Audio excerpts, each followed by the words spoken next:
At the root of all self-worth issues is this false belief that I can only exist in relation to other people if I'm providing something more than just my existence.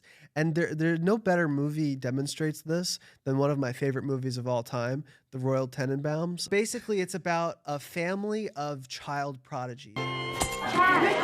The gentleman in the blue cardigan, please. All of them are really good at something. Like one of them is a really good at business and opened his first business when he was 10. Chaz Tennenbaum had since elementary school taken most of his meals in his room, standing up at his desk with a cup of coffee to save time. The other is a tennis prodigy. Richie Tennenbaum had been a champion tennis player since the 3rd grade. And the last is like a playwright. Margot Tennenbaum was adopted at age 2. She was a playwright and won a Braverman grant of $50,000 in the 9th grade.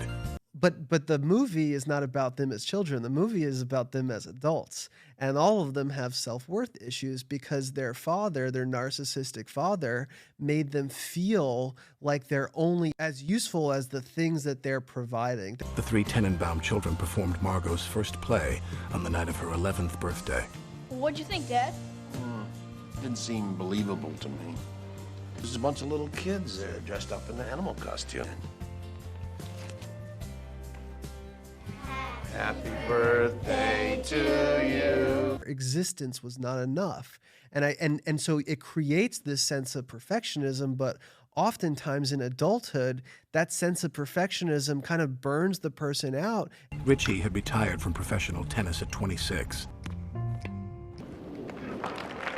I've never seen anything like this. Neither have I. Strange day out here at Windswept Fields. And they become kind of disconnected with themselves. 4 minutes, 48 seconds. We're all dead, burned to a crisp. And disconnected with other people, and generally, tend to alienate themselves from the world around them.